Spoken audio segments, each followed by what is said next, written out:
ولا قوة إلا بالله العلي العظيم حسبنا الله ونعم الوكيل نعم المولى ونعم النصير فأعوذ بالله من الشيطان الرجيم بسم الله الرحمن الرحيم الحمد لله الذي نور قلوبنا بولاية محمد وآل محمد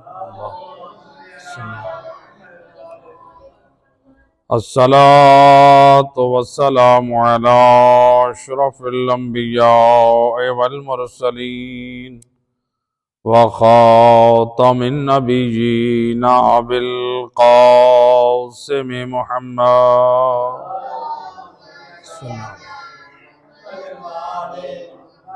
وأهل بيته الطيبين الطاهرين المعصومين المظلومين المنتجبين الذين أذهب الله عنهم الرجس وطهرهم تطهيرا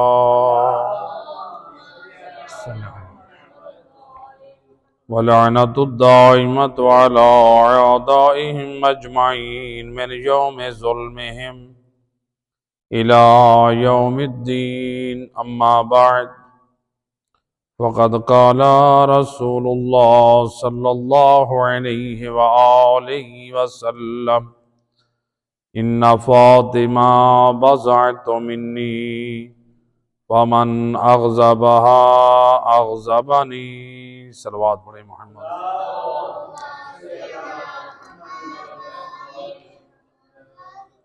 ارباب عزا ایام فاطمیہ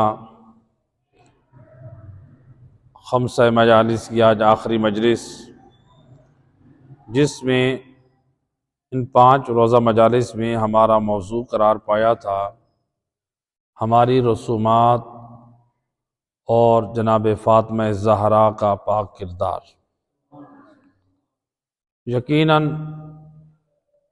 اس موضوع کا مقصد بھی یہی تھا ہماری زندگی میں، ہمارے معاشرے میں، ہمارے گھروں میں، ہماری دنیاوی زندگی ہو یا ہماری مذہبی امور ہوں، امور دنیاوی ہوں یا امور مذہبی ہوں، ہر ایک کو انجام دینے سے پہلے مومن اپنی ذمہ داری کو یہ سمجھے کہ یہ میں جو عمل انجام دینے جا رہا ہوں اس کی حیثیت اسلام میں رسم کے اعتبار سے ہے یا اس عمل کی حیثیت اسلام کی نگاہ میں سنت کے طریقے پر ہے۔ تو چونکہ اللہ نے جو ہم سب کے لیے جس دین کو پسند کیا ہے، ان الدین عند اللہ الاسلام، اللہ نے جو دین پسند کیا ہے وہ دین اسلام ہے، یعنی حضرت آدم سے لے کر قیامت تک تمام انبیاء اور ان کی امتوں کو جس دین کا مبلغ انبیاءوں کو بنا کر بھیجا اور امتوں کو پابند بنایا وہ دین اسلام ہے، جس میں اصل دین ساری انبیاء کی شریعتوں میں ایک ہی رہا ہے۔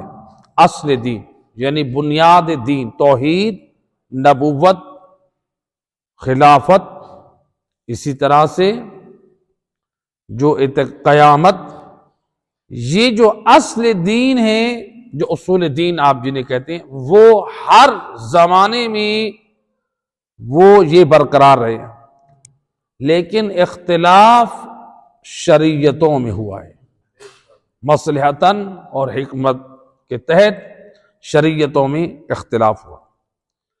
تو لہٰذا اللہ نے جو ہمارے لیے دین پسند کیا، وہ دین اسلام۔ اب مسلمان حبدار جناب فاطمہ زہرا، اللہم صلی علی محمد، اپنے ہر عمل کو یا قرآن میں دیکھے یا پھر سنت کے آئینے میں دیکھے۔ جناب فاطمہ زہرا کی سیرت کی طرف اگر توجہ کریں، حالانکہ بی بی معصومہ ہے، لیکن اس کے باوجود جو روایات سے بی بی کی سیرت سے معلوم ہوتا ہے، جناب سیدہ خود اپنے بابا کی خدمت میں جاتی تھیں، جو وحی الہی کے پیغامات ہیں، فاطمہ زہرا ان سے انس رکھتی تھی، وہ میں سن کر آؤں، اور میری زندگی میں جو خود بی بی پاک اور پاکیزہ ہے، جو آیہ تطہیر کی وارث بی بی ہے، وہ اپنی زندگی کے لیے وحی الہی کو اپنے لیے نمونہ قرار دیتی ہے۔ اب بتائیں، جو بی بی پاک ہے، جس کا کردار اس قدر پاک اللہ آیہ تطہیر جس کی شان میں نازل کرے، وہ بی بی بھی وحی الہی سن کر اپنے عمل کو اس کے مطابق انجام دینا چاہ رہی ہے، اور ہم جناب فاطمہ زہرا کے حبدار۔ تو لہٰذا جناب فاطمہ زہرا سے محبت ہے تو ہر اس چیز سے محبت کریں جس سے جناب زہرا بھی محبت کرتی ہیں۔ جس سے جناب زہرا محبت کرتی ہیں، حقیقت میں یہ ہے محبت جناب فاطمہ۔ میں ایک مثال دیا کرتا ہوں، دیکھیں یہاں پر لکڑی کے دروازے لگے، جب یہ لکڑی کے دروازے تیار نہیں ہوئے تھے، مارکیٹ میں لکڑی کی صورت میں، باغ میں درخت کی شکل میں، وہاں پر جب یہ درخت کٹ کے مارکیٹ میں آئے، ہو سکتا ہے کہ کسی حیوان نے ان کے اوپر نجاست بھی گرائی ہو، لیکن کسی کو کیا پتا کہ ان دروازوں نے مسجد کا دروازہ بننا ہے، ان دروازوں نے امام بارگاہ کا دروازہ بننا ہے۔ کسی کو لکڑی کے بارے میں یہ معلوم نہیں تھا کہ یہ دروازہ کہاں بننا ہے، لہذا اس کا احترام نہیں تھا۔ جب تک نسبت نہ تھی، اس وقت تک اس لکڑی کا کوئی احترام نہ تھا، وہ لکڑی پاؤں کے نیچے بھی آتی رہی، اور اس دروازے کو بنانے کے لیے لکڑیوں کو کاٹا گیا، اور پھر جب یہ دروازہ بن کر آیا مسجد اور امام بارگاہ میں اس کو نسبت دے دی گئی، تو اب اس کی تعظیم بڑھ گئی، حالانکہ یہ دروازہ لکڑی کا ہے، یہ مخلوقات میں سے کوئی اشرف مخلوق نہیں ہے۔ اللہ کی جتنی مخلوقات ہیں سب میں اگر کوئی اشرف اور افضل مخلوق ہے تو حضرت انسان ہے، انسان افضل ہے۔ تو اب ذرا سوچیں، اگر ایک لکڑی نسبت اس کو امام بارگاہ کے دروازے یا مسجد سے ہو جائے تو اس کی عظمت بڑھ جاتی ہے، تو اگر حضرت انسان جو اشرف المخلوقات ہے اس کے دل میں حب فاطمہ زہرا ہو، کیا اس کی عظمت خدا کے نزدیک اور نہیں بلند ہو جائے گی؟ اللہم صلی علی، اس کی عظمت بھی یقیناً بلند ہو جائے گی، اور یقیناً بلند ہے۔ روایت امام محمد باقر علیہ السلام، اللہم صلی علی محمد، امام فرماتے ہیں میدان معاشر میں ہماری جدہ فاطمہ زہرا جب جنت کی طرف جا رہی ہوں گی، یہ ایک مرتبہ جنت سے دروازے سے واپس پلٹیں گی، محشر کی طرف آواز قدرت آئے گی، اے بنت رسول، اے میری کنیز فاطمہ، آپ جنت جاتے ہوئے واپس میدان محشر میں کیوں مڑی ہیں؟ تو جناب فاطمہ زہرا ایک صلوات پڑھے محمد و اہل بیت جاتا، اللہم صلی علی محمد وآلہ۔ جناب فاطمہ زہرا کیا جواب دیں گی؟ جناب فاطمہ زہرا کہیں گی، بار الہ میں چاہتی ہوں آج میدان محشر میں فاطمہ زہرا کی قدر اور عظمت معلوم ہو۔ امام فرماتے ہیں جب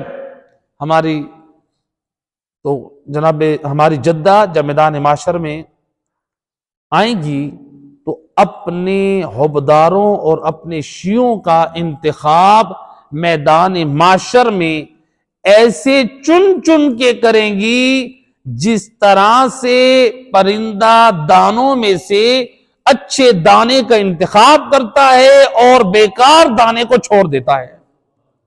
میدان معاشر میں ہماری جدہ زہرا بھی اپنے شیعوں اور اپنے حوبداروں کا ایسا انتخاب کریں گی جو منافقین ہیں، جو مشرکین ہیں، جو کفار ہوں گے، جناب سیدہ ان کو چھوڑ دیں گی اور جو حوبدار اور شیعہ ہوں گی ان کا انتخاب کر لیں گی۔ اب جناب سیدہ اپنے ان چاہنے والوں کو لے کے ان کی شفاعت کر کے جنت کی طرف جب جا رہی ہوں گی تو ایک مرتبہ اللہ اکبر جس چیز پہ فخر کیا جناب زہرا نے، اب شیعیان فاطمہ حبداران فاطمہ کہیں گی وہ بھی رک جائیں گے۔ آواز قدرت آئے گی تمہیں کیا ہو گیا؟ بار الہ ہم چاہتے ہماری بھی آج قدر اور شان معلوم ہو، ہم بھی چاہتے ہیں جس طرح فاطمہ زہرا کی عظمت و شان میدان معاشر میں نمایاں ہوئی ہے، ہم چاہتے ہیں ہماری بھی شان اور عظمت معلوم ہو کہ ہم جس بیوی سے ہم نے تمسک رکھا تھا ہم کس عظمت اور شان کے مالک ہیں۔ اللہ اکبر۔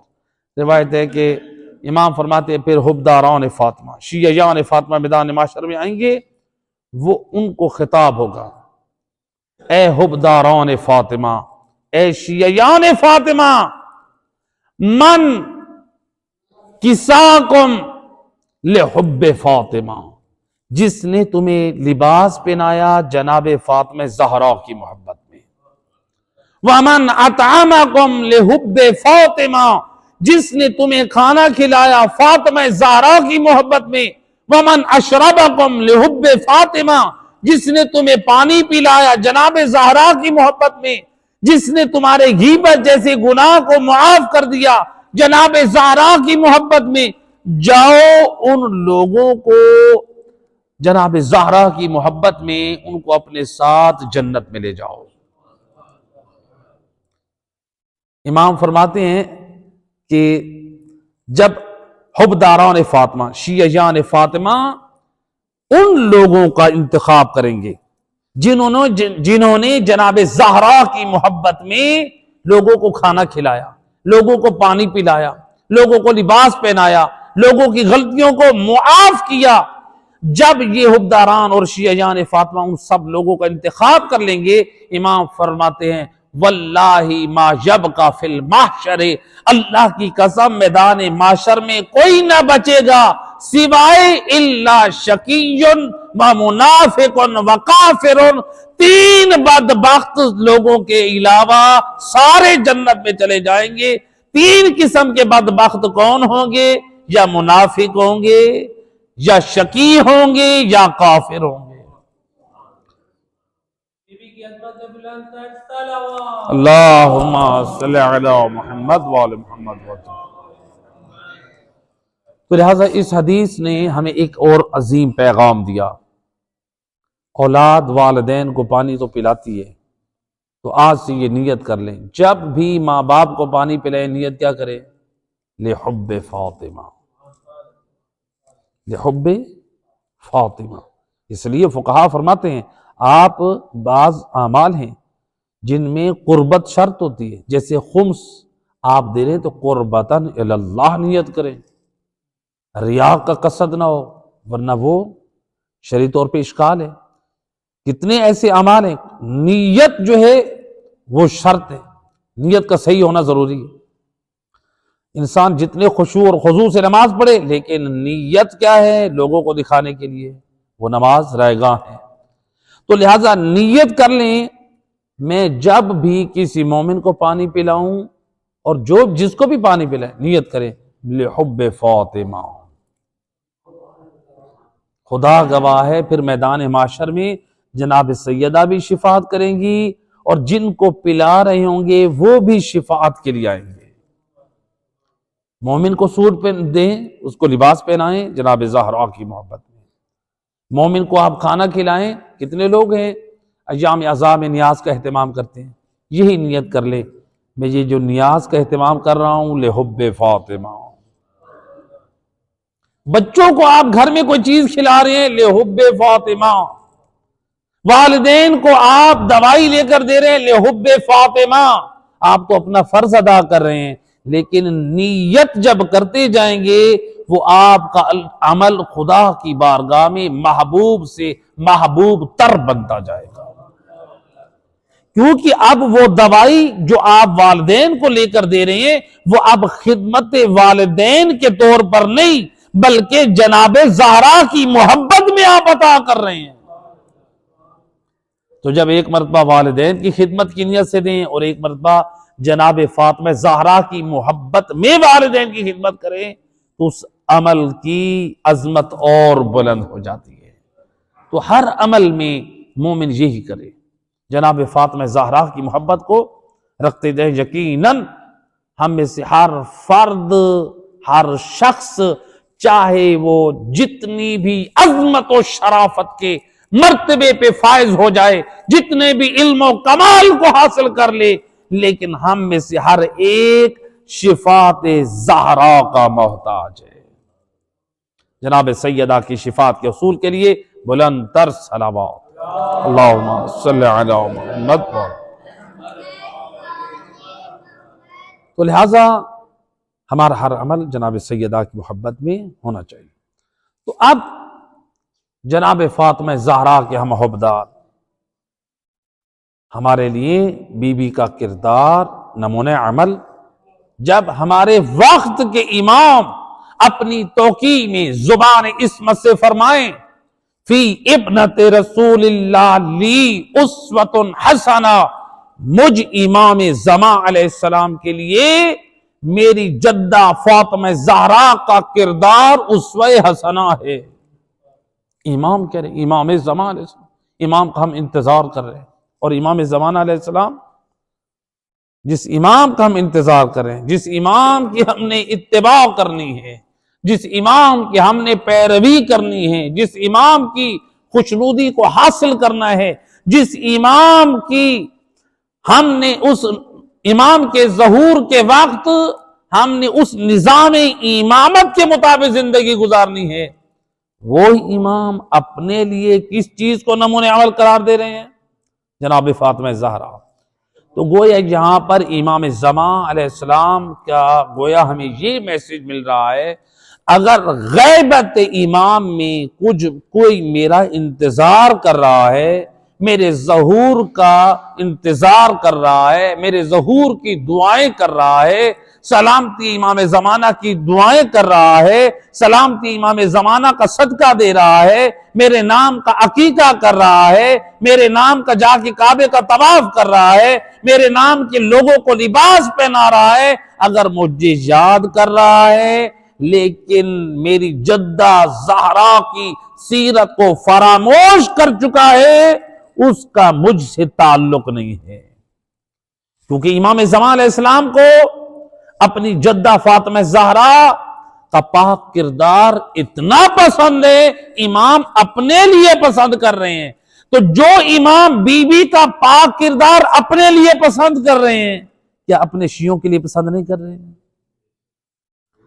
اگر ہمارے امام کے لیے، ہمارے سردار کے لیے بی بی کا کردار نمونہ عمل ہو، ہمارے لیے نہیں ہے۔ گویا امام اپنی زبان مبارک سے یہ میسج دے رہے ہیں کہ غیبت امام میں میری جدہ زہرا کے پیروکار بن جاؤ۔ جہاں میری جدہ زہرا کے حبدار بنے ہو، وہاں میری جدہ زہرا کے پیروکار بن جاؤ، ان کے تابعدار بن جاؤ۔ یہ ہے جناب فاطمہ زہرا کی سیرت۔ تو لہذا جناب سیدہ کی پاک سیرت کی طرف ہم دیکھیں۔ آج دیکھیں ہمارے معاشرے میں کتنی ایسی رسم و رواج ہیں جن کی اصلاح کی ضرورت ہے۔ عام طور پہ ہمارے ہاں شادی بیاہ کے موقع پہ کس طرح سے ہم انتخاب کرتے ہیں، ہمارا انتخاب کیسا ہوتا ہے؟ اگر کسی غریب گھر سے شریف لڑکے کا رشتہ آئے تو یہ جواب ملتا ہے کہ استخارہ نہیں آیا۔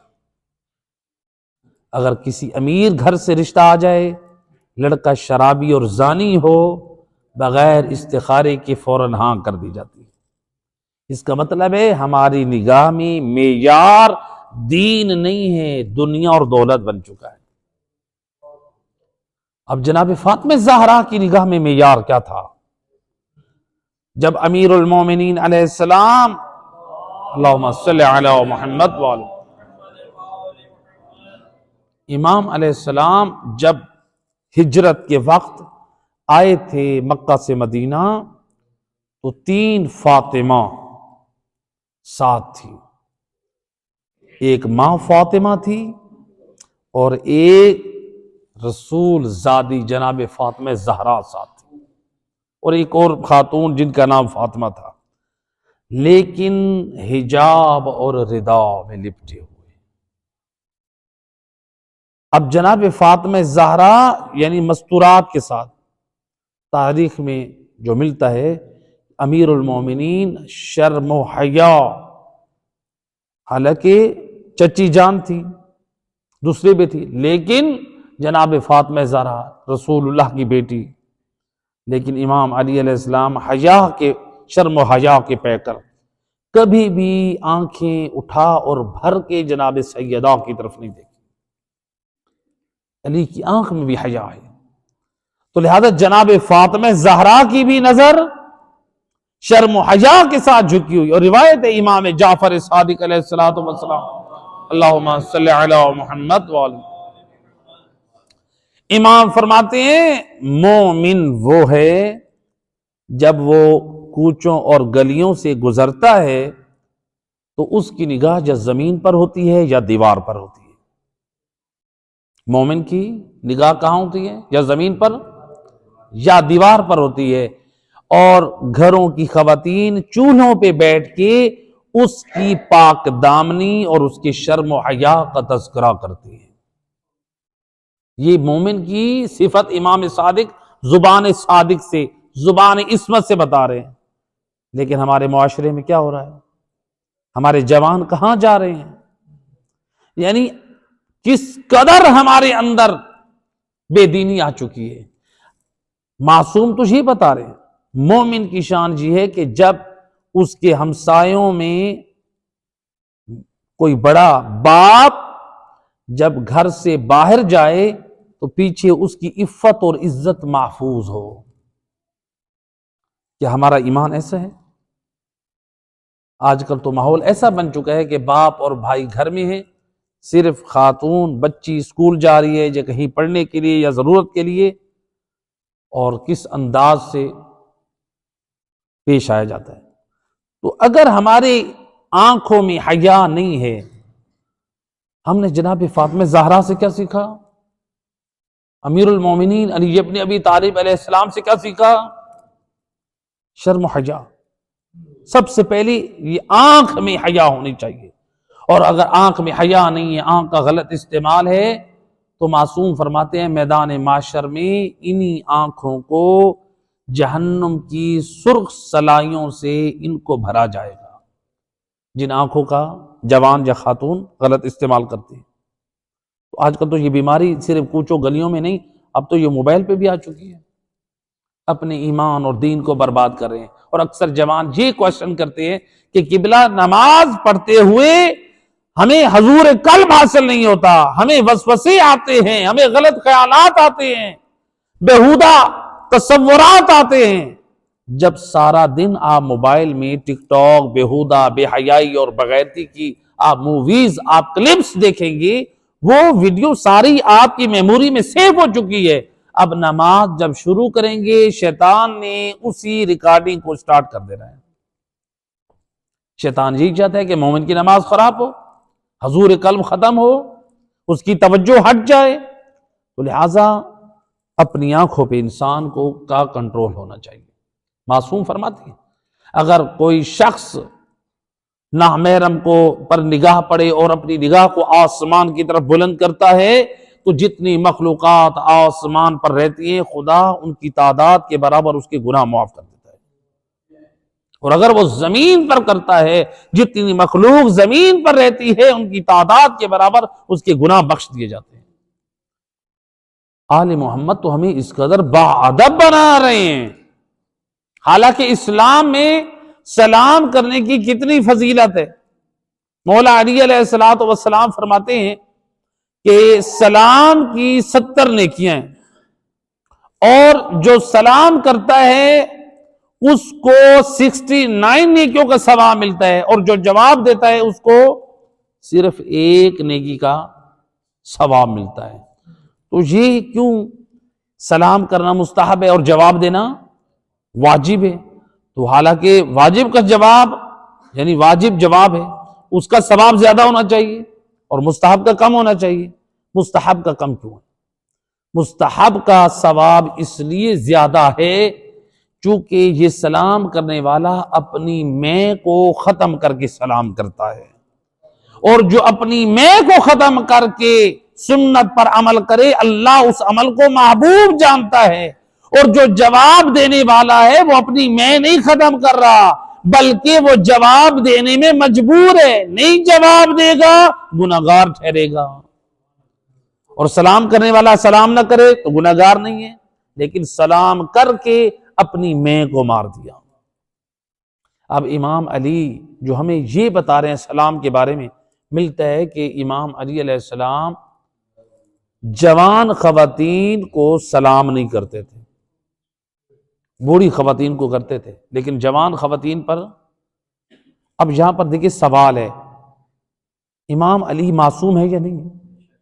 آئے تطہیر کے وارث ہیں کہ نہیں؟ معصوم آئے تطہیر کے وارث ہو کے پھر امام کو کس چیز کا ڈر تھا کہ جوان خواتین پہ سلام نہیں کرتے؟ امام یقیناً ہم تو معصوم اس کو جانتے ہیں جو گناہ تو کیا گناہ کا تصور بھی نہیں کرتا۔ ہمارے عقائد امامیہ میں ہم امام اس کو مانتے ہیں، معصوم اس کو مانتے ہیں جو گناہ کیا گناہ کا تصور بھی نہیں کرتا، گناہ کے بارے میں سوچتا بھی نہیں ہے۔ لیکن امام علیہ السلام سلام کیوں نہیں کرتے تھے؟ وہاں پر تو گناہ کا کوئی شائبہ ہی بھی نہیں ہے۔ شاید اس کی ایک وجہ یہ ہے، امام علی تو آئے تطہیر کے وارث ہیں، لیکن ایک وجہ یہ بھی ہو سکتی ہے علی اس لیے سلام نہیں کرتے کہیں سامنے والے کے دل میں کوئی علی کے حق میں بیماری بیدار نہ ہو جائے۔ علی اپنے نفس کے بارے میں تو مطمئن ہے، پاک نفس کے مالک ہیں، کہیں ایسا نہ ہو کہ جسے سلام کریں وہاں کسی کے دل میں خیانت اٹھ جائے۔ تو علی نہیں چاہتے میرے سلام کے ذریعے بھی کسی کے دل میں خیانت بیدار ہو۔ اللہ اکبر، یعنی اتنی پاکیزگی، اس قدر شرم و حیا۔ اب جو علی اس قدر احتیاط کریں، حالانکہ سنت ہے سلام کرنا، اس میں بھی احتیاط کر رہے ہیں، یعنی اپنے دامن کو اتنا محفوظ کر رہے ہیں۔ اب بتائیں کیا مولا علی ایسے جوان پہ راضی ہیں؟ نامحرم خواتین سے ہم چیٹ کرتے رہیں گھنٹوں، ان کے ساتھ عشقیہ گفتگو کرتے رہیں، ان کو عشقیہ غزلیں بھیجتے رہیں؟ ہمارے تمام فقہا فرماتے ہیں یہ محبت کی شعر و شاعری، یہ ضرورت سے زیادہ یہ والی جو باتیں ہوتی ہیں، یہ چیٹ کرنا نامحرم کے ساتھ، یہ حرام اور گناہ ہے۔ یہی چیٹ چاہے واٹس ایپ ہو یا چاہے میسنجر ہو، یہی چیٹ پھر مقدمہ بنتی ہے دوسرے حرام کی طرف لے کے جانے کے لیے۔ ایک صلوات پڑھے محمد و اہل بیت، اللہم صلی علی۔ تو لہٰذا اپنی نگاہ پر ہمیں کنٹرول ہونا چاہیے۔ یہی آنکھ کی خرابی جو ہے انسان کے دین کو برباد کرتی ہے۔ ایک اخبار میں ایک واقعہ کہ 2 دوست تھے، ایک دوست کا دوسرے دوست کے گھر آنا جانا بہت زیادہ تھا، اور وہ جہاں آتا تھا ایک قسم کا ان کا بیٹا بنا ہوا تھا، تو لہٰذا جب یہ بیٹا بنا ہوا تھا تو اس کا اس گھر میں پردہ ختم، ٹھیک ہے آپ مراسم رکھیں، تعلق رکھیں، لیکن شریعت کی حد میں رہ کے رکھیں، یہ نہ ہو کہ آپ شریعت کی حد سے بھی باہر نکل جائیں۔ تو لہٰذا ایک مرتبہ وہ دوست اپنی وائف کے ساتھ شادی پہ جا رہا تھا اور خاتون نے میک اپ کیا ہوا تھا، فل میک اپ، اور جب دوست کے سامنے اس کی وائف آئی تو اس کے دل میں فتنہ بیدار ہوا۔ اب وہی دوست قتل ہو گیا۔ جب وہ قتل ہو گیا تو پولیس نے اریسٹ کیا اس کے دوستوں کو اور جن لوگوں پہ شک تھا۔ اب وہ جوان، وہ بھی ان کے گھر آنا جانا، کسی پہ شک ہو، کہا کہ ایک ہمارا ہے وہ بیٹا بنا ہوا ہے، ہمارے دوست کا بہت گہرا دوست تھا، بیٹے کا بہت گہرا دوست تھا، اس پہ ہمیں شک نہیں۔ پولیس نے کہا نہیں، پہلے ہم نے انکوائری بھی وہاں سے شروع کرنی۔ اسے اریسٹ کیا گیا۔ جب وہاں سے انہوں نے اپنی انکوائری شروع کی تو اس جوان نے اپنے دوست کے قتل کا اعتراف کیا کہ اپنے دوست کا قتل میں نے خود کیا۔ ریزن کیا ہے؟ کہا کہ جس دن یہ شادی پہ جا رہے تھے تو میں نے نگاہ خیانت سے دیکھا، میں نے اس وقت یہ ٹھان لی اپنے دوست کو قتل کر کے پھر میں اس کی بیوی سے میں خود شادی کروں گا۔ اب دیکھیں، یعنی بے حجابی، بے غیرتی، یہ اس طرح سے جب آنکھ میں حیا نہ ہو اور سامنے بھی پردہ نہ ہو، جب اس چیز کی رعایت نہ کی جائے تو پھر سامنے اس قسم کے مفاسد لازم آتے ہیں، پھر قتل جیسا گناہ بھی انجام پاتا ہے۔ تو لہٰذا وہ شخص اپنے انجام کو پہنچا، تو یعنی وجہ کیا بنی تھی؟ آنکھ کی خیانت اور بے پردگی۔ لہٰذا اسلام نے اس وجہ سے یہ زور دیا ہے۔ تو لہٰذا ہماری ہر عمل سے پہلے ہمارے جوانوں کو، ہماری خواتین کو، ہمارے بچوں کو دیکھنا چاہیے جو ہماری رسوم ہیں، ہمارے رسم و رواج ہیں، ان رسم و رواج میں ان کی اصلاح کیجیے جناب فاطمہ زہرا کی پاک سیرت میں۔ مل کے صلوات پڑھے محمد اللہم صلی علی محمد اللہم صلی علی محمد وعلی اللہ اکبر۔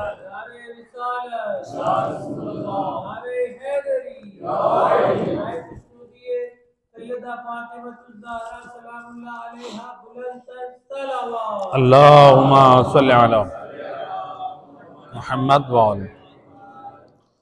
لہذا جناب سیدہ اور امیر المومنین کی شادی ہونے سے پہلے کیا حالات ہیں؟ یعنی شرم و حیا کا رشتہ قائم تھا، شرم و حیا۔ اور ہمارے ہاں ہم کسی کو بہو بنانا چاہتے ہیں تو ہماری کیا خواہشات ہوتی ہیں؟ لڑکی کا حسن و جمال دیکھتے ہیں، لڑکے کی خوبصورتی دیکھیں گے، لڑکے کا سٹیٹس دیکھیں گے، لڑکی والوں کا بھی سٹیٹس دیکھیں گے، پھر اس کے بعد جو ہے وہ رشتہ طے پاتا ہے۔ حالانکہ معصوم نے جو تاکید کی ہے، سید الرسول فرماتے ہیں جو شخص خاتون کے حسن و جمال کو دیکھتا ہے، شادی کرتا ہے، وہ اس میں خرابیاں پاتا ہے۔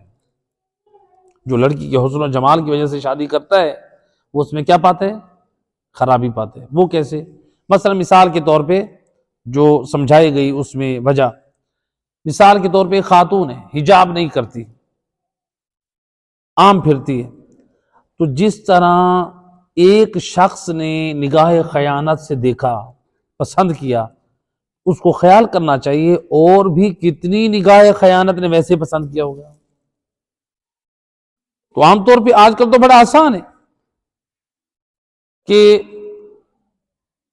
موبائلوں کا زمانہ آ چکا ہے، ایک موبائل کے ذریعے سے یہ بھی یعنی ایک بزنس بنا لیا لوگوں نے، بعض لڑکیوں نے اور بعض لڑکوں نے، کہ پیکج کے ذریعے سے مثلا ان سے کچھ منگوا لیا۔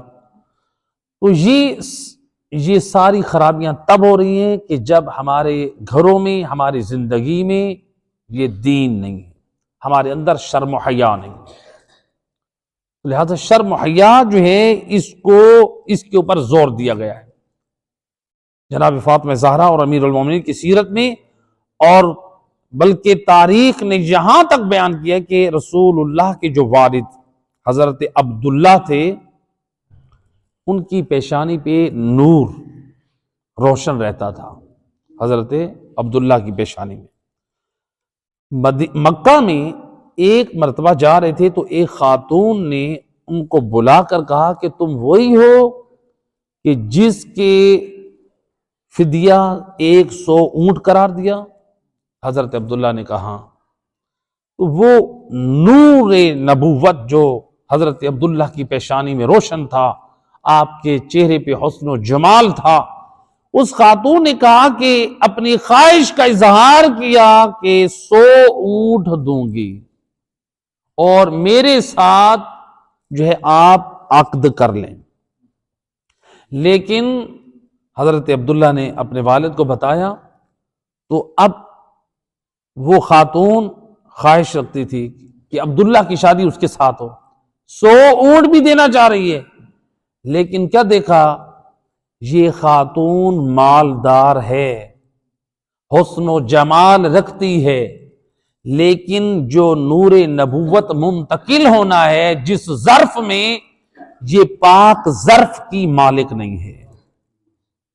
تو لہذا رسول اللہ کے دادا نے حضرت عبداللہ کے لیے جس خاتون کا انتخاب کیا وہ پاک دامن اور پاک کردار بی بی آمنہ کا انتخاب کیا۔ وہ اگرچہ ایک سادہ اور غریب یعنی گھر سے، لیکن اس خاتون کی نسبت جو خاتون پیشکش کر رہی تھی، اللہم صلی علی محمد تو لہذا اس طرح سے حتیٰ کہ یہاں تک ملتا ہے کہ مکہ کی خواتین یہ تمنا کرتی تھیں کہ عبداللہ کا عقد ہمارے ساتھ ہو۔ جب ان کا عقد بی بی آمنہ سے ہوا، تاریخ گواہ ہے 200 خواتین اس غم میں ہارٹ اٹیک ہوا اور ان کی ڈیتھ ہو گئی۔ یہ تمنا کرتی تھی کہ ہمارا عقد حضرت عبداللہ سے ہو، لیکن حضرت عبداللہ یہ جانتے ہیں، حضرت عبد المطلب بھی جانتے ہیں ان خواتین کا معیار حسن و جمال ہے، یہ حسن و جمال کے پجاری ہیں اور یہ حسن و جمال رکھنے والی ہیں، یہ مالدار ہیں، دنیا کا مال رکھنے والی ہیں، لیکن حضرت عبد المطلب کیا جانتے ہیں؟ وہ یہ سمجھتے ہیں کہ نہیں، ہم نے اس خاتون کو گھر لانا ہے جو دیندار ہو، جو مہذب ہو، دین ابراہیمی پر عمل پیرا کرنے والی ہو، وہ خاتون۔ تو لہذا یعنی خاتون کا انتخاب اسلام سے پہلے دین ابراہیمی پہ جو ہستیاں تھیں انہوں نے بھی بتایا کہ معیار حسن و جمال نہیں، دنیا نہیں، بلکہ شرافت اور حیا اور دین کی پابندی کو معیار قرار دیں گے تو تب آپ کی نسلوں میں پاک اولاد پیدا ہوگی۔ لہذا پاک نسلیں اور پاک اولادیں اگر ہم چاہتے ہیں تو ہم نے انتخاب اپنی اولادوں کے لیے ان خواتین کا کرنا ہے، ان گھروں سے کرنا ہے جو تربیت یافتہ ہو۔ تاریخ میں جو ہمارے پاس ملتا ہے کہ دیکھیں حضرت آدم اور بی بی حوا کی شادی ہونے سے پہلے اللہ نے کہا کہ اے آدم حق مہر اس کا ادا کرنا ہے پہلے بی بی حوا کا۔ تو حق مہر کیا ہے؟ کہا کہ اس کو دین کے آداب اور سنن سکھانے، یعنی دیکھیں دین کی اس قدر اہمیت ہے، جو پہلا عقد دنیا میں ہو رہا ہے اس میں بھی دین کے آداب اور سنتوں کو سکھانے کو حق مہر قرار دیا گیا۔ اور ہم دیکھیں ہمارے گھروں میں کس قدر ہم رغبت اور شوق رکھتے ہیں دین سے، فقہ سے، تعلیمات سے، احکام سے، قرآن سے، کس قدر ہمیں لگاؤ ہے، کس قدر ہمیں محبت ہے۔ کتنے لوگ ہیں قرآن کو رغبت سے پڑھ رہے ہیں، قرآن کا ترجمہ پڑھتے ہیں، خدا گواہ ہے، قرآن کو اپنی زندگی میں شامل کیجئے اور ترجمہ قرآن کو پابندی سے پڑھیں۔ جناب فاطمہ زہرا کی جو پسندیدہ چیزیں تھیں ان میں تلاوت قرآن بھی تھی، جو خود فرماتی ہیں مجھے دنیا میں جو چیز پسند ہے وہ تلاوت قرآن۔ اور آپ اپنی وفات کے بعد، شہادت کے بعد بھی جس چیز کی وصیتیں جو کر رہی تھی ان میں کہا کہ اے علی میری قبر پہ تلاوت قرآن کرنا۔ تو جناب سیدہ کو قرآن سے اتنا انس اور محبت ہو اور ہماری زندگی میں قرآن نہ ہو۔ آج کل تو ماشاءاللہ موبائل ہر جیب میں ہے، تو اب اس میں جہاں ہم اور چیزیں جو ہے انسٹال کرتے ہیں تو وہاں پر ہم قرآن بھی کر سکتے ہیں، قرآن بھی پڑھ سکتے ہیں، آپ دکان پہ بیٹھ کے پڑھ سکتے ہیں، آفس میں بیٹھ کے پڑھ سکتے ہیں، کہیں پہ بھی آپ کو ٹائم ملتا ہے آپ قرآن پڑھ سکتے ہیں۔ اور اس موبائل پر احکام قرآن بھی جاری نہیں ہوتے ہیں، بغیر وضو کے بھی آپ اسکرین کو ٹچ کر سکتے ہیں، تو لہٰذا وہ احکام قرآن والے بھی اس کے اوپر جاری نہیں ہوتے۔ لہٰذا قرآن کو اپنی زندگی میں شامل کریں اور ترجمہ قرآن کے ساتھ انس پیدا کریں۔ جناب فاطمہ زہرا کی یہ پسندیدہ یہ عمل ہے۔ اللہم صلی علی۔ تو لہٰذا ہماری زندگی میں یہ رسم و رواج جو ہیں ان کا خاتمہ تب ہو سکتا ہے کہ جب ہم سنت کو اپنی زندگی میں شامل کریں گے، جب ہم قرآن پڑھیں گے۔ نہ ہم قرآن پڑھیں نہ سنت کی طرف توجہ کریں تو پھر ہمارے اندر جو رسم و رواج ہیں ان کی اصلاح نہیں ہوگی۔ اور آج عام طور پہ ہمارے رسم و رواج میں جو اب یہ ایام فاطمیہ کے بعد کتنے گھروں میں جو ہے مثلا بچوں کی شادیوں کا اہتمام ہوگا، تو وہاں پر عام طور پہ ہمارے گھروں میں مائیں یہ کہتی ہیں ہمارا بڑا بیٹا ہے اور ہم جو ہے وہ ناچ گانا نہ کریں، ہمارا بڑا بیٹا ہے، ہمارا آخری بیٹا ہے ہم ناچ گانا نہ کریں، ہمارا اکلوتا بیٹا ہے ہم ناچ گانا نہ کریں، ہماری اکلوتی بیٹی ہے ہم ناچ گانا نہ کریں۔ یعنی ہم یہ سمجھتے ہیں اکلوتا بیٹا یا بیٹی ہونا یا پہلا یا آخری ہونا اس سے ہمارے عمل کو جواز کی دلیل مل جائے گی، جو حرام ہے وہ حرام ہے۔ ایسا نہیں ہے کہ ہم کہیں کہ ہم اپنے ارمان کو پورا کر لیں۔ ہم یہ سوچنا چاہیے ہمارے جوان زیادہ ہمیں محبوب ہیں یا حضرت علی اکبر کی جوانی ہمیں زیادہ محبوب ہے؟ امام علی علیہ السلام کے خود آپ دیکھیں، جناب فاطمہ زہرا کی جس کی آپ ذکر میں بیٹھے ہیں، جناب سیدہ کا جو عقد ہوا، بی بی کی جو شادی ہوئی، رسول اللہ بھی کہہ دیتے کہ میری بیٹی جو سیدۃ نساء العالمین بیٹی ہے، اس بیٹی کی شادی ہے اور وہاں پر ناچ اور گانے اور ڈھول نہ ہو۔ لہذا تاریخ کہتی ہے کہ 70,000 ملائکہ جبرائیل امین لے کر آئے، 70,000 ملائکہ میکائیل لے کر آئے، اور رسول اللہ اس جناب زہرا کی سواری کے آگے آگے تھے، تو وہاں تسبیح خدا کی آواز بلند تھی۔ رسول اللہ تو اپنی بیٹی فاطمہ زہرا اور علی مرتضیٰ کی شادی میں ہمیں یہ تعلیم دے رہے ہیں، اور ہم دیکھیں ہم لوگ کیا کرتے ہیں، کہتے ہیں جب تک ناچ گانا نہیں ہو گیا اس وقت تک جو ہے وہ شادی کا مزہ نہیں آتا۔ استغفر اللہ۔ روایت ہے، دیکھیں روایت ہے امام جعفر صادق علیہ الصلوۃ والسلام، اللہم صلی علی محمد، ایک شخص آئے امام کی خدمت میں آ کر کہتا ہے یا ابن رسول اللہ، میرے گھر کے پڑوس میں ایک شخص رہتا ہے، اس کی ایک کنیز ہے جو کنیز گانا گاتی ہے۔ فرزند رسول میں جب واش روم جاتا ہوں تو میں رفع حاجت کے لیے جاتا ہوں، گانا سننے کے لیے نہیں جاتا۔ اس گھر سے کنیز جو گانا گا رہی ہوتی ہے اس کی آواز میرے کانوں میں آتی ہے، وہ میں ان لحظوں کے لیے وہ گانے کی آواز سنتا ہوں۔ کیوں سنتا ہے؟ کہ وہ اشعار کیا پڑھ رہی ہے، اس کا کلام کیا ہے۔ اے فرزند رسول، رفع حاجت کے لیے جاتا ہوں واش روم، گانا سننے کی گھر سے نہیں جاتا۔ بس جتنی دیر بیٹھتا ہوں وہاں توجہ ہوتی ہے اس کے ان گانوں کی طرف۔ امام علیہ الصلوۃ والسلام فرماتے ہیں اٹھ کھڑا ہو۔ اپنی محفل سے امام علیہ السلام اس کو اٹھا دیا۔ کیوں اٹھا دیا؟ کہیں ایسا نہ ہو کہ تو نے جو اتنا بڑا گناہ سرزد تجھ سے ہوا ہے، تیرے اوپر عذاب الہی آئے اور میں بھی اس مقام پر بیٹھا ہوں۔ اللہ اکبر۔ امام علیہ السلام نے فرمایا قم، جا اٹھ کھڑا ہو، غسل توبہ کر اور جتنا ہو سکتا ہے نماز توبہ کو ادا کر۔ اب ذرا خود اندازہ کیجئے، معصوم کی نگاہ میں یعنی اگر ہمسایوں کے گھر سے گانے کی آواز کانوں میں پڑ رہی ہے اور ہم تھوڑی دیر کے لیے توجہ کریں تو امام فرماتے ہیں اس گناہ پر غسل توبہ کرو اور نماز توبہ پڑھو۔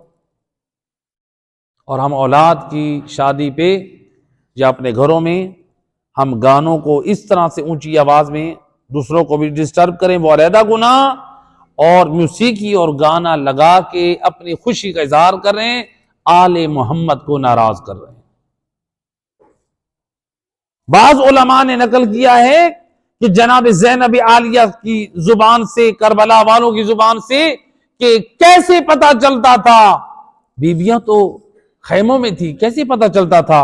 حضرت علی اکبر گھوڑے سے اترے ہیں، حضرت قاسم گھوڑے سے اترے ہیں، حضرت عباس علمدار گھوڑے سے اترے ہیں، کیسے پتا چلتا تھا؟ اور بیویوں میں کوہرام برپا ہوتا تھا۔ تو مستورات کہتی ہیں کہ جب ہمارا کوئی جوان اترتا تھا تو یزیدی لشکر میں شامیانوں کے بجنے کی آواز آتی تھی، وہاں پر موسیقی کے آلات بجتے تھے، ہم یہ سمجھ جاتے تھے کہ ہمارا جوان اب وہ سواری سے نیچے گرا ہے، میدان میں گرا ہے، دشمن خوشی کے شامیانے بجا رہا ہے۔ یہ تو کربلا میں یزیدیوں کا کردار تھا، آل محمد کی کا قتل بھی کر رہے ہیں، بنی ہاشم کا قتل بھی کر رہے ہیں، ان کو شہید بھی کر رہے ہیں، اور یہ ناچ گانے کا اہتمام کر رہے ہیں۔ لہذا آل محمد کا جو حبدار ہے وہ با کردار ہو، با سیرت ہو، ہمارے اندر سیرت محمد و آل محمد کی ہو۔ ہم آل محمد کو پاک مانتے ہیں، ان کا کردار پاک ہے، ان کی سیرت پاک ہے، اور ان کی محبت ہمیں پاکیزہ کردار کی طرف دعوت دیتی ہے۔ پاکوں کے ماننے والے ہیں، پاک راستے پر رہے، تو لہذا ہماری ماحول، ہماری زندگی میں ہر عمل سے پہلے مومن اپنی شرعی ذمہ داری کو دیکھے۔ یہ رسم و رواج ہیں یا سیرت جناب فاطمہ زہرا ہے؟ رسم و رواج ہیں یا ہماری زندگی میں قرآن اور سنت ہے؟ تو لہذا اسی دین کی تعلیمات کو جناب فاطمہ زہرا نے ہر مقام پہ بیان کیا ہے، اور بڑی مظلومہ بی بی ہے۔ دین کا پیغام اس قدر بی بی فاطمہ زہرا نے بھی پہنچایا، تاریخ گواہ ہے، پہلو زخمی ہو چکا ہے، پھر بھی ایک رات کو علی مرتضی، حسن و حسین انصار کے دروازوں پہ علی کے حق میں دفاع کرنے کے لیے نکلی، مدافع امامت بی بی۔ اللہ اکبر۔ جناب زہرا یہی تو چاہتی تھی کہ جو نظام ولایت رسول کی طرف سے ملا ہے وہ باقی رہ جائے تو امت رائے ہدایت پر آ جائے گی، لیکن امت کا ارادہ کچھ اور تھا۔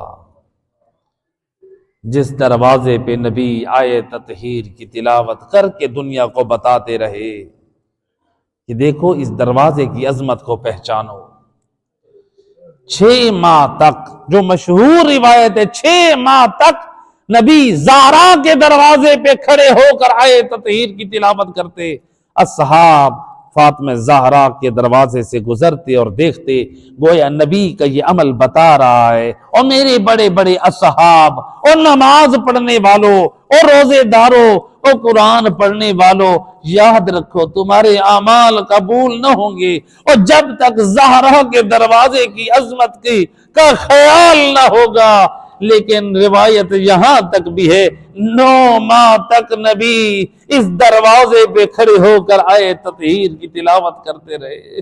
میں عرض کروں گا یا رسول اللہ، آپ تو امت کو زہرا کے دروازے کی عظمت کا درس اپنے عمل سے دیتے رہے۔ یا رسول اللہ، ابھی تو پہلی رات ہے آپ کے دفن ہونے کو، ہے جب صبح کو یہ مسلمان آئے، روایت کہتی ہے اے در زہرا پہ مسلمان جب آئے، علامہ انصاری نقل کرتے ہیں جب مدینے کے چوک میں کچھ لوگ جمع ہوئے، کسی کے ہاتھ میں آگ ہے، کسی کے ہاتھ میں لکڑیاں ہیں، کسی کے ہاتھ میں رسی ہے، ہر ایک تیار کھڑا ہے۔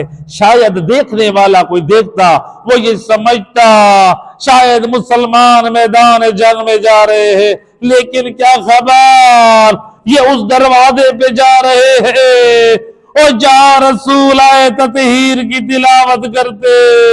اجرکم علی اللہ عزادارو، روایت کہتی ہے مسلمان آئے دروازے زہرا پہ، دروازے کو جلایا، جلتا ہوا دروازہ بنت رسول پہ گرا، اور نبی زادی زمین پر گری، اور دروازہ زہرا پہ گرا۔ آیت اللہ وحید خراسانی فرماتے ہیں مسلمان آئے اس جلتے ہوئے دروازے کے اوپر سے گزرے۔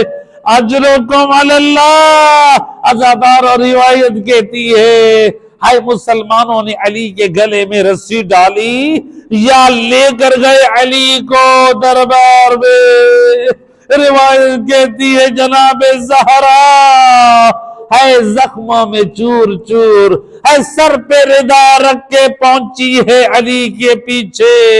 جب ایک مرتبہ بی بی نے اپنا ہاتھ علی کے کمر بند میں ڈال دیا، خلو ابن عمی، اور میرے چچا جائے علی کو چھوڑ دو، یہ ایک شخص نے کہا اے فلاں تو دیکھ رہا ہے، تو دیکھ رہا ہے، یا اس نے غلام کو اشارہ کیا، ایک غلام نے زور سے تازیانہ مارا اور بنت رسول کے بازو پہ لگا۔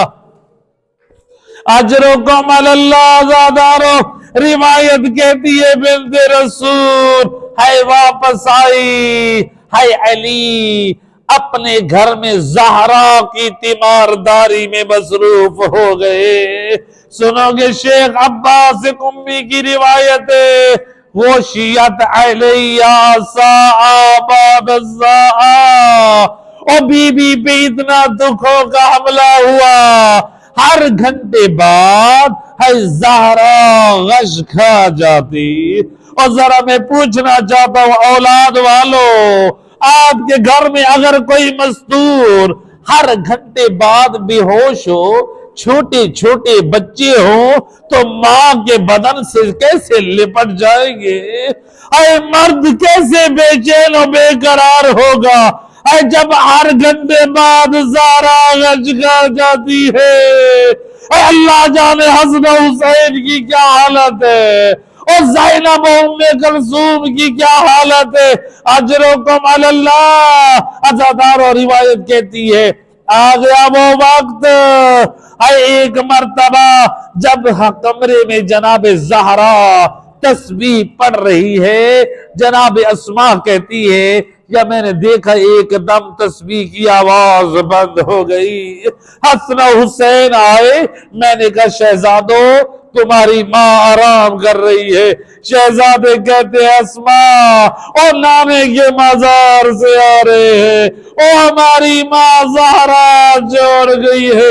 شہزادے ماں سے ملے، روایت کہتی ہے دوبارہ شہزادے مسجد نبوی میں آئے، علی مولا کو بتایا بابا او ماں زہرا چھوڑ گئی ہے۔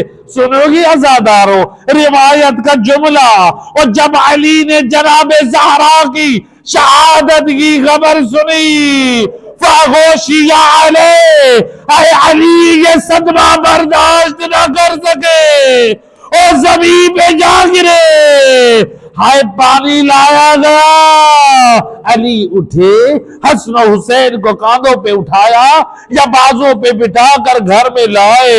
روایت کہتی ہے علی نے اس زہرا کو غسل بھی دیا اور کفن بھی پہنایا۔ ہائے دنیا کا دستور ہے جب جنازہ اٹھے نا رشتہ داروں کو بلایا جائے، آخری دیدار کرایا جائے۔ علی نے بھی حسن و حسین، زینب و کلثوم کو آواز دی، او میرے بچوں آؤ، او ماں زہرا کا آخری دیدار کر لو۔ روایت کہتی ہے امام حسن ماں زہرا کے سینے کی طرف، امام حسین نے اپنے چھوٹے چھوٹے ہاتھوں سے او ماں زہرا کے قدموں کو پکڑ لیا، یا فریاد کی یا اماں، اے مادر گرامی ہم سے بات کرے اور اس سے پہلے کہ ہم دنیا کو چھوڑ جائے۔ روایت کہتی انت و حنت و مدت یدیہا، ایک چیخ بلند ہوئی یا بند کفن ٹوٹے، اے بنت پیغمبر کے ہاتھ باہر نکلے اور شہزادوں کو سینے سے لگایا، یا ادھر سے جبرائیل نے آواز دی یا علی، او حسن و حسین کو ماں کے لاشے سے جدا کرو۔ او فرشتوں نے اپنی تسبیح چھوڑ دی۔ ہائے علی نے بڑی محبت سے شہزادوں کو ماں کی میت سے اٹھایا۔ میں کہوں گا مولا آج اپنا گھر ہے، اے زہرا کا جنازہ ہے، حسن و حسین کو بڑی محبت سے ہٹایا۔ اے کاش 61 ہجری اور آپ کربلا ہوتے، اے یہی حسین کا پامال لاشا، اے ننھی سکینہ جب کبھی بابا کے سینے کا بوسہ لیتی ہے، کبھی کٹے ہوئے گلے کا بوسہ، اے شمر کے ہاتھ میں تازی آنا، یہ ظالم اس وقت تک ظلم کرتا رہا اور جب تک سکینہ نے بابا کا لاشا نہ چھوڑا۔ الا لعنت اللہ علی القوم الظالمین وسيعلم الذين ظلموا أي منقلب ينقلبون۔ اے کریم مہربان اللہ محمد اور اس کی پاک آل کا واسطہ اس مجلس عزا کو بحق محمد و اہل بیت، بحق جناب فاطمہ زہرا